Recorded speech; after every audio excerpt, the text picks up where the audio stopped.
안녕하세요. 역설입니다. 반갑습니다. 자, 어제 주간, 제가 이제 주간 조합표를 없앤다라고 말씀드렸죠? 공개 게시글로도 저번에 작성을 했었습니다. 야구 시즌엔 주간 조합표를 할 건데, 농구 배구 시즌에는 안 하려고요, 조합을. 왜냐하면은 조합을 공유하지 않는 픽스터 분들도 꽤나 많은 걸로 알고 있습니다. 그죠?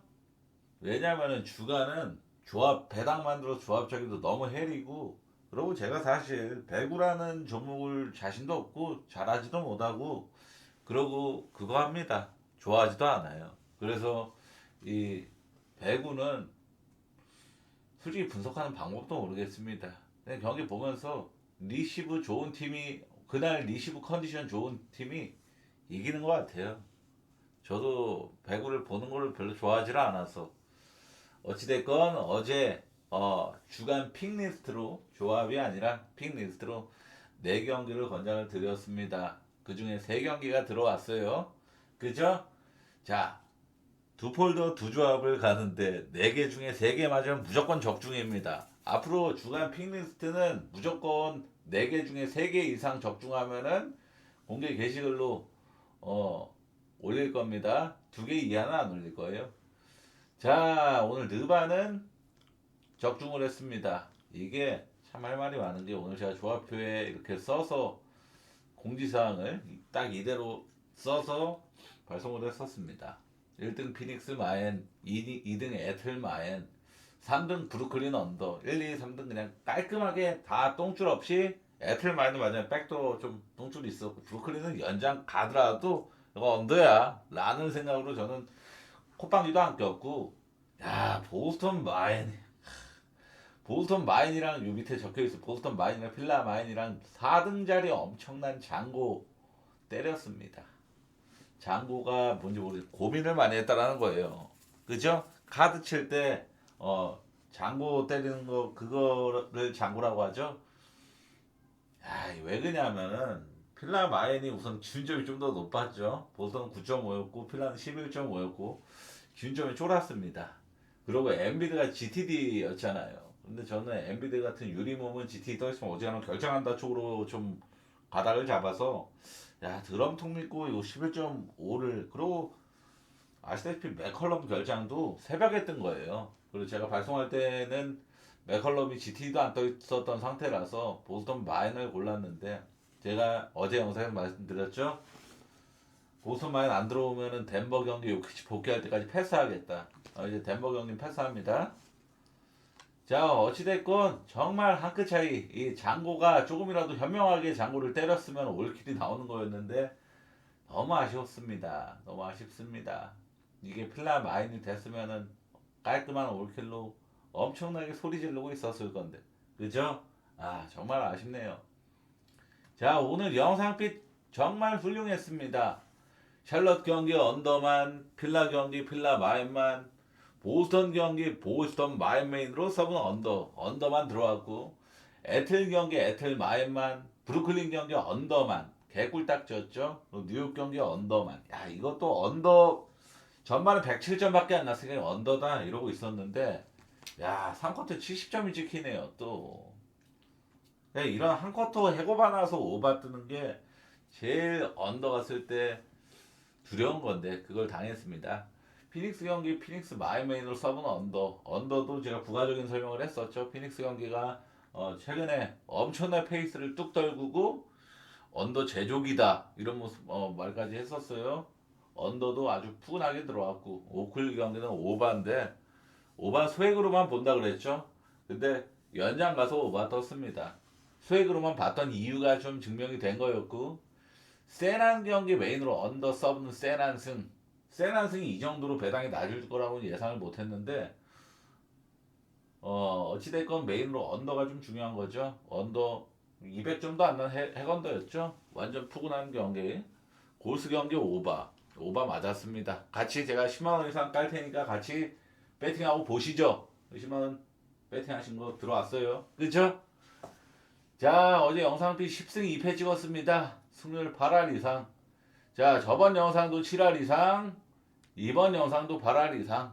NBA는 운만 잘 따르면 조합은 이런 것만 잘 따르면은 결장 이슈 운 그러고 뭐 0.5, 1.5 어가프렌 뭐 이런 거 이런 재수 없는 것만 아니면은 참 자신이 있는데 그냥 오늘도 조합운이 좀 안 좋았네요. 필라 마인으로 선택을 했으면 올킬이었는데. 자, 분석 시작하도록 하겠습니다. 내일은 4경기밖에 없습니다. 그래서 좀 분석 내용이 평소보다 좀 길고 좀 루즈 하시더라도 한번 제가 좀 재미나게 한번 해보겠습니다. 샬럿하고 인디애나인데 샬럿은 오늘 극장 버저비터 3점을 때려 맞으면서 정말 아쉬운 역전 패배, 1점 차로 패배를 당했습니다. 오늘 토론토 전에 예상했던 대로 제가 예상했던 대로 의문의 해건더 경기가 나올 가능성이 높아 보인다라고 분석을 했었는데 정말 제가 생각했던 거 그 이상으로 해건더가 나왔어요. 193점 나왔습니다. 91대 96.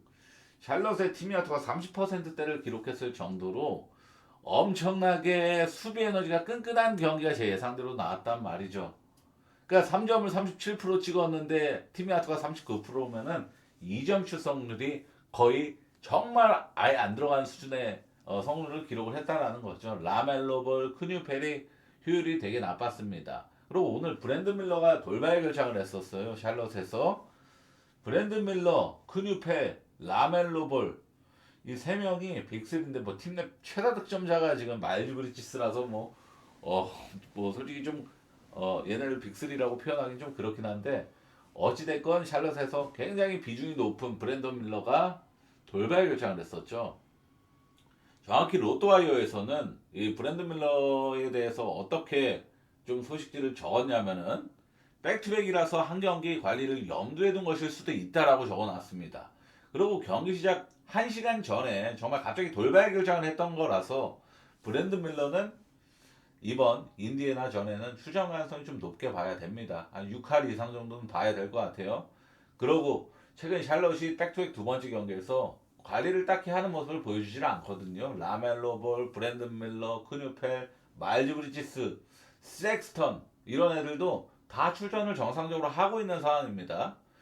오늘 하필 샬럿의 핵심 스코어로 두 명이 동반부진했기 때문에 브랜드 밀러의 돌발 결정 빈자리는 정말 크게 느껴졌단 말이죠.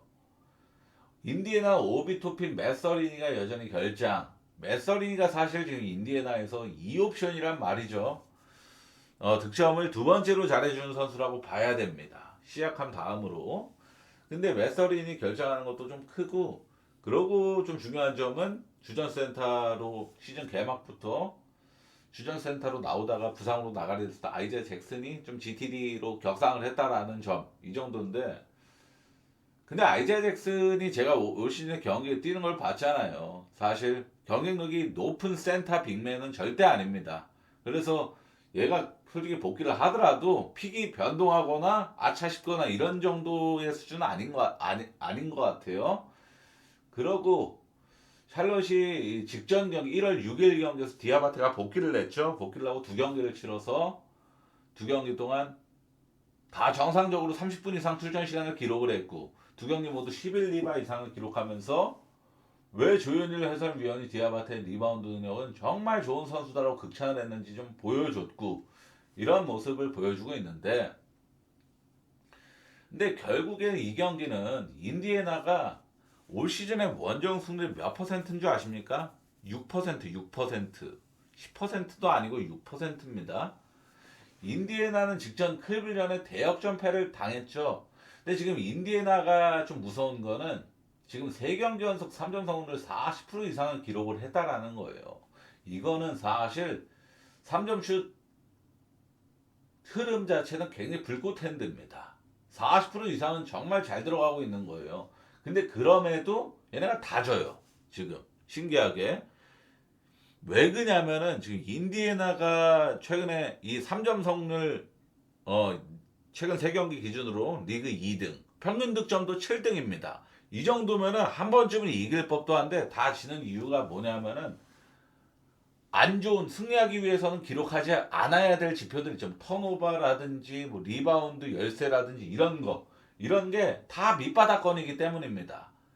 우선은 기본적으로 최근 3경기 평균 실점이 29등 꼴찌에서 2등입니다. 실점이 정말 많고, 그러고 올 시즌 원정에서는 너무 답이 없어. 1승 16패 승률 6%. 인디애나가 12월 이후로 원정 경기에서 6연패를 기록 중인데 딱 올 시즌 1승 이거 시카고 전에만 이겼죠. 이 시카고한테 원정에서 이긴 다음에 또다시 6연패를 타게 된 건데 이 6연패에서 평균적으로 13점 차로 패배를 했어요. 이 원정에서 6연패 과정에서. 그러고 샬럿이 올 시즌 백투백에 꽤나 좀 강한 편입니다. 의외로 12월 이후로 백투백 경기를 2번 치렀어요. 이 12월 한 달하고 지금 1월 8일까지 좀 2번 치렀는데 2번 모두 승리를 거뒀고 2번 모두 대승이었습니다. 그 상대가 워싱턴 한 번하고 한 번이 시카고였나 그랬습니다. 그래서 좀 약한 상대들이긴 했는데도 그럼에도 샬럿이 대승을 거뒀었다는 거, 백투백 여파를 끼고도. 그러고 결정적으로 이게 제일 중요한 거예요. 최근 3경기 기준 지표를 살펴보면은 인디애나가 공격 리바운드 점유율이 리그 꼴찌, 총 리바운드 점유율이 꼴찌에서 3등입니다. 당연히 얘네가 3점 슛을 3경기 연속 40% 이상을 꽂아 넣었는데도 다 역전을 당하는가 하면은 대량 실점 두들겨 맞아서 이를 결국엔 못 잡고 지는 이유는 리바운드도 안 되고 턴오버도 많고 지금 그런 실점은 많고 수비는 안 되고 이런 상황이란 말이죠. 샬럿이 근데 이 리바운드 지금 최근에 샬럿 치고는 굉장히 상승세. 오늘도 토론토를 거의 다 99% 이겼던 경기를 막판에 위닝 버저비터 3점 꽂아 맞아갖고 졌던 거였고, 이런 좀 굉장히 고점 모습을 보여주는 게 리바운드 점유율이 굉장히 좋습니다. 공격 리바운드 점유율이 최근 3경기 기준 4등, 총 리바운드 점유율 1등이란 말이죠. 양 팀의 이것만 보세요. 완전히 정반대 수준이잖아요. 샬럿은 거의 1등 수준, 인디애나 꼴찌 수준. 그러니까 이것만 보더라도 이거는 기준점이 샬럿이 백투백 여파 껴있어서 그런지 3.5 핸디를 받았는데, 이 정도면은 사실 샬럿이 원정인데 승률 6%, 자 패배할 가능성이 94%라는 거예요. 근데 정말 불행한 거는 만약에 제가 메인 조합으로 3.5 마인으로 가는데 2점 차로 이기거나 샬럿이 3점 차로 이기거나 이러면은 프레임 찍히니까 당연히 엄청나게 불행한 거겠죠. 불행해지는 거겠죠. 근데 지금 인디애나가 너무 답이 없어요. 특히 원정경에서는 더더욱이나 더. 홈에서는 그래도 얘네가 그래도 찾아준 관중들한테 미안해서라도 좀 열심히 하는 모습을 보이는데, 원정에서는 에너지 레벨도 안 나오죠. 기본적으로 얘네가 지금 기록하고 있는 이 리바운드 점유율, 이 다 단체로 꼴찌하고 있는 이 지표는 에너지 레벨이 절대 좋을 수가 없기 때문에 나오는 지표입니다. 리바운드를 이렇게 꼴찌하고 있는 거는. 사실 인디애나가 기본적으로 뭐 스몰 라인업 팀이 아니잖아요. 키가 신장이 작고 이런 팀이 아니잖아요. 시아캄도 리바운드를 잘 떠줄 수 있는 선수고 다 그런데, 그죠? 다 그런 상황인데도 리바운드 지금 점유율이 꼴찌예요. 그건 얘네가 지금 이제 내려놓은 겁니다. 내려놓은 거예요, 사실. 아, 우리는 올 시즌 안 되는구나. 내년에 할리버튼 복귀하면은 그때나 다시 한번 잘해보자. 이런 마인드로 좀 가닥을 잡은 느낌이란 말이죠. 에너지 레벨이 전혀 안 나오는 리바운드 점유율만 봤을 때 샬럿 마인 메인으로 서브는 오바인데 이 오바는 좀 조심할 구간이긴 해요. 왜냐하면은 저는 오바를 보는 이유는 어찌됐건 양 팀의 3점이 지금 너무나 좋다라는 점 때문에 서브를 오바로 선정한 거고, 인디애나가 페이스가 그래도 최근에도 빠릅니다. 103 이상을 계속 기록 중이라서 엄청나게 하이템포 팀이에요, 인디애나는. 근데 샬럿이 백투백 경기에 2번째 경기에서 템포를 더 떨군다라는 걸 제가 알고 있어요. 원래도 느린 팀이지만 샬럿이. 그래서 템포를 더 페이스가 더 낮게, 샬럿 여파 때문에 낮게 지켜서 언더가 뜰 수 있는 경기이긴 합니다. 근데 양 팀이 지금 템포가 낮아도 3점 잘 들어가면 오바거든요. 아시죠? 근데 지금 인디애나가 3경기 연속 3점을 40% 이상 기록했다라는 점. 샬럿은 최근 5경기건 최근 7경기건 최근 3경기로 봐도 3점 확률은 5손가락 안에 들 정도로 너무나도 좋은 슛감을 보여주고 있다라는 점. 오늘도 2점 슛이 꼬라박은 거지 3점은 괜찮게 넣었습니다. 37%면은 시카고랑 마이애미 경기는 시카고는 기본적으로 달리는 농구를 하면서 상대보다 더 많은 득점을 내서 승리한다는 이 팀 컬러를 가진 팀인데 최근 3경기 평균 득점이 100도 안 됩니다. 90대예요. 그 정도로 완전히 최저점을 기어다니고 있는 게 시카고입니다. 에이스 조시길이랑 코비 화이트, 젤런 스미스, 제콜린스까지 이 코트를 양껏 밟던 뭐 벤치 출발이건 주전 출발이건 간에 최소 48분 경기에서 20분 이상 출전하던 4명이 동반으로 빠지게 되었으니까 전력 출혈이 근호 50%, 특히 조시기디랑 코비 화이트는 시카고라는 팀에서 1옵션, 2옵션을 담당하는 선수고 조시기디는 득점, 뭐 어시스트, 리바운드 모든 걸 다 시카고에서 상위 레벨을 기록하고 있는 선수이기 때문에 이 지금 4명이 결정은 전력이 한 50% 이상은 출혈이 있다라고 봐야 되는 수준이죠. 그러니까 지금 시카고가 지금 최근 3경기에서 평균 득점이 100도 안 되는 90대를 기록하고 있을 정도로 이렇게 처참하게 무너져 있는 상황이라는 겁니다. 오늘 디트전에도 팀이 아또 43% 턴오버에 17개. 절대 이길 수 없는 스탯을 기록을 하면서 93득점밖에 못하면서 대패를 당했단 말이죠. 마이애미 역시도 직전 미네소타전에 94득점밖에 못 내면서 28점 차 대패. 팀 야투 36%를 기록을 했습니다. 2점 슛 성공률을 37.7%밖에 기록을 못했어요. 저 정도로 처참한 공격을 보여준 직후의 경기인데 상대는 백투백 시카고 마이애미의 반등을 보기에 아주 적절한 경기이긴 해요. 다만 이것도 생각을 해야 됩니다. 마이애미의 반등 마지노선이 얼마나 될 것인가. 얘네가 반등을 해낼 것 같아요. 제가 봐더라도 지금 백투백 뛰고 온 시카고 상대로 마이애미가 또 득점력을 뭐 야투를 뭐 30%대 40%대 초중반 이렇게 기록할 것 같지 않습니다. 40% 후반 이상은 무조건 기록을 할 것 같아요. 그리고 마이애미 페이스가 빠르고 그럼 마이애미가 120득점을 넘길 가능성이 높겠죠. 그 정도는 예상한 수준입니다. 근데 기준점 언어바 기준점이 240대 초반이기 때문에 241.5였나 그 정도를 받았기 때문에 마이애미가 최소한 130득점 이상은 해줘야 오버가 뜬다라는 거예요. 근데 지금 마이애미의 최근 행보를 봤을 때 페이스는 빠르지만 야투는 결코 잘 찍히지 않고 3점도 잘 들어가는 흐름은 아니란 말이죠. 최근 4경기 연속 130득점을 넘긴 적이 없었을 정도로 핫핸드는 절대 아니고 무엇보다 타일러 히로가 복귀를 해서 직전 경기에서 벤치로 출전을 했었죠. 히로가 올 시즌 7경기 출전해서 마이애미가 3승 4패로 승보다 패가 너무 많습니다. 히로가 출전한 경기에서 2오바 5언더였어요. 딱 2번은 핵오바였고 나머지 5번은 다 핵언더였습니다.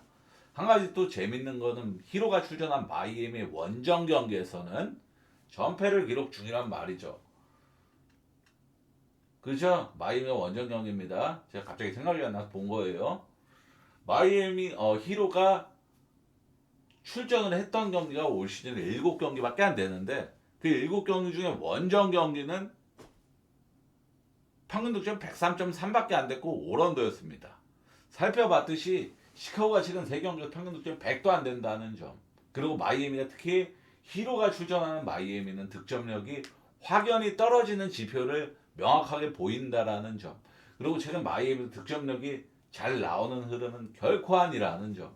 거기다 시카고가 12월 이후 백투백 2번째 경기가 2번인데 제가 이걸 다 적어왔죠. 미러키 전에 총 215점, 샬럿전에 총 211점. 시카고도 마이애미랑 별반 다를 것 없이 230대 후반, 240대도 왕망 받는 팀이 언어바 기준점을. 근데 묻지마 해건더를 백투백 두 번째 경기에서는 다 만들어냈습니다. 이게 시카고가 막 던질 수 있는 그래 완전 던져버리면 어떡하냐 이런 생각은 어느 정도 버려야 되는 게 지금 얘네 지금 핵심 4명 결정하고 있잖아요. 뎁스가 안 돼갖고 지리그에서 콜업하지 않는 이상 이거는 못 던집니다. 그리고 홈온 백투백이나 이동거리도 없는 백투백이라서 딱히 던질 이유도 없고 그래서 저는 마이애미 마엔에 언더 보는데 좀 더 이건 마이애미 마엔도 좀 무게치를 두고 봐도 돼요. 서브지만 같은 서브가 아니라 아까 저 위에서 뭐였죠? 위에 경기? 저 위에 경기 방금 분석했던 거 샬럿 경기 서브로 오버는 좀 조심할 구간이라고 말씀드렸잖아요. 근데 마이애는 어느 정도 준 메인 조합급으로 봐도 되는 그런 경기라고 봅니다. 언더 메인으로 서브는 마이애미. 미네소타랑 클리블랜드 경기는 주요 자원 결장 이슈 없고 미네소타는 클리블랜드 딘웨이드가 결장 그리고 레리 낸스 주니어가 GTD로 격상했는데 저는 레리 낸스 주니어가 올 시즌 말고 전 시즌에도 깜짝 좀 잘하는 경기가 몇 번 있긴 했는데 공백도 너무 길었고 그래갖고 저 GT는 신경 0.1도 안 썼습니다. 클리브는 올 시즌 서브팀 상대로 줄곧 홈 경기만 치르다가 12월 28일, 12월 30일에 처음으로 원정 서브팀 상대로 서부 원정 경기를 두 번 연속했었는데 백투백은 아니었죠. 하루 쉬었으니까 중간에. 근데 당시 결과 1승 1패 휴스턴 원정에서 117대 100으로 총점 211점 무조건 해건더였죠. 그 해건더 양상 속에서 17점 차 대패를 한번 당했었고 그리고 두 번째 서부 원정 경기 세남 원정에서 12점 차 대승을 거두면서 이번 역시도 214점 해건더 경기를 만들어냈었던 게 클리블랜드가 서부 원정 나왔을 때의 결과물들입니다. 반대로 미네소타는 올 시즌 동부팀 상대로 엄청나게 좋은 성적을 기록하고 있는 팀이에요. 무려 동부팀과 14번이나 붙어서 11승 3패입니다. 홈 경기에서는 동부팀을 상대했을 때 6승 1패란 말이죠. 이 홈에서 동부팀과의 7번의 맞대결을 제가 이렇게 정리해 온 겁니다. 자, 미네소타가 홈에서 동부팀 상대로 했던 결과물들이에요. 인디애나전에 224점, 그죠? 워싱턴 전에 229점, 워싱턴하고는 무조건 230대를 쓸 거기 때문에 언더였을 가능성이 100%입니다. 보스턴과는 234점 오버였겠죠. 미러키랑 203점이 무조건 언더고 뉴욕하고 219점 무조건 언더입니다. 브루클린하고 230면 오버였을 거예요. 브루클린은 230까지 안 받는 팀이니까. 마이애미랑 216점 무조건 언더였죠. 무조건 언더였죠.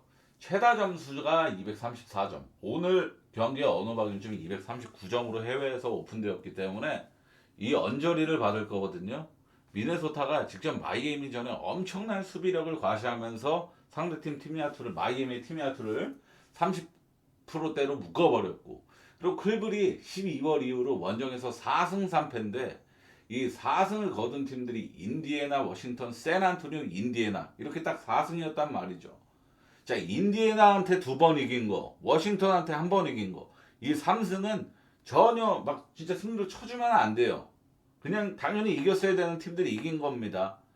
결국에는 진짜 팀다운 팀이 이긴 거는 샌안토니오 원정에서 승리 거둔 거, 그것도 212점 해건도 양상 속에서 이겼던 거. 샌안토니오가 100득점밖에 못 냈던 그 경기입니다. 그거 말고는 클블은 원정 경기에서 최근에 승리한 적이 별로 없어요. 대부분 패배를 냈지. 이겨야 될 상대들한테 이긴 것 뿐이고. 기본적으로 전력이 좋고 수비 안정감이 있는 팀 상대로는 득점을 얼마 못하면서 패배하는 경우가 상당히 많았습니다. 클리블랜드 올 시즌에. 그러니까 제가 이거를 증명하기 위해서 이 지표를 가져왔단 말이에요. 올 시즌 5할 승률 이상의 팀들 상대로 클리블랜드는 7승 12패. 자, 2패만 더하면 승보다 패가 2배 많습니다. 5할 승률 이상의 팀들. 5할 승률 이상의. 그러니까 최소한의 약팀 아닌 팀들 상대로는 클블이 엄청나게 승률이 나쁘다라는 거예요. 패가 훨씬 더 많을 정도로. 미네소타 올 시즌 승률이 65%로 강팀입니다. 미네 마인 언더를 전 둘 다 메인급으로 보겠습니다. 마지막 경기는 유타랑 댈러스 경기인데 이 경기는 사실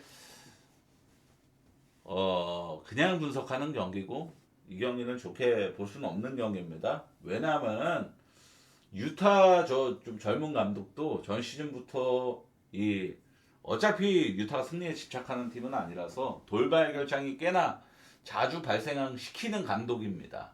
근데 얼마 전에도 마카넨하고 키온테 조지가 둘이 동반으로 결장했던 경기가 있었죠. 클리퍼스 전에서도 그랬었죠. 클리퍼스 전에. 지금 유타에서 마카넨이랑 키온테 조지는 완전한 핵심 원투펀치예요. 그래서 이 둘 중에 한 명만 빠지더라도 사실 안 건드리는 게 맞습니다. 안 건드리는 게 맞는데 유타 경기는 반대를 건드려야죠. 둘 다 결장을 하면은. 그죠? 근데 그런 상황인데 댈러스도 제가 직접 경기 세크라멘토 좀 보니까 정말 못하 세크 상대로 100득점밖에 못 냈던 48분 동안 100득점밖에 못 냈던 것도 재능입니다.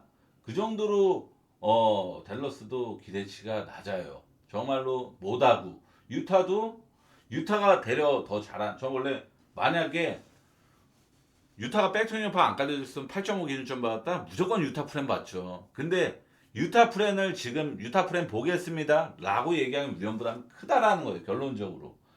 마카넨하고 키언테 조지가 불과 며칠 전에 결장을 했었던 사례가 있다. 클리퍼스 전에. 근데 하필이면 오늘이 그냥 백투백도 아니고 이동거리가 있는 백투백에서 연장전까지 뛰고 백투백이다. 라는 점. 그러면은 유타 감독이 홈 경기라서 안 할 수도 있겠지만 관리를 돌발 결정 안 시킬 수도 있겠지만 최소 저는 5대5라고 봐요. 돌발 결정 시킬 가능성도 50%는 존재한다고 봅니다. 왜냐? 연장전을 뛰었으니까. 그래서 저는 이 경기는 마지막 경기잖아. 하필이면은 시간이 좀 있는 경기란 말이죠. 아침에 일어나서 로또와이어 새로 고침을 충분히 할 수 있는 그런 자녀 시간이 되는 경기란 말이죠. 그래서 라인업을 확인하고 가세요. 만약에 마카넨하고 키언테주지 나오면은 저는 유타 프렌 기준점 5.5까지 내려가도 보겠습니다. 유타 프렌은. 근데 백투잉어파 깔려져 있어서 좋게는 못 보겠지만 근데 댈러스가 최근에 심각해요. AD도 최근에 볼륨 전혀 못 채우고 있고 직전 경기도 19득점인가 밖에 못했죠. 20득점도 못 넘겼고 그런 거 봤을 때 지금 댈러스가 막 크게 위협적이거나 그런 팀은 아니에요. 그래서 저는 마카넨, 키온테주지 둘 다 나온다. 유타 프렌의 오바. 마카넨, 키온테주지 안 나온다. 그러면은 승패인디 패스하고 언더 쪽으로만 소액으로 볼 듯. 홈유타 경기는 제가 언더를 안 보는 사람이라서 자 오늘 분석 이렇게 합니다. 4경기밖에 없는 날이라서 원래 오늘 쉴까도 생각을 했는데 선생님들께서 배식을 해 제가 좀 약간 장난식으로 좀 올렸던 게 엄청나게 단시간 만에 땀을 많이 눌러주셔가지고 감사하는 마음에 이렇게 열심히 분석을 해서 영상을 녹화하게 되었습니다.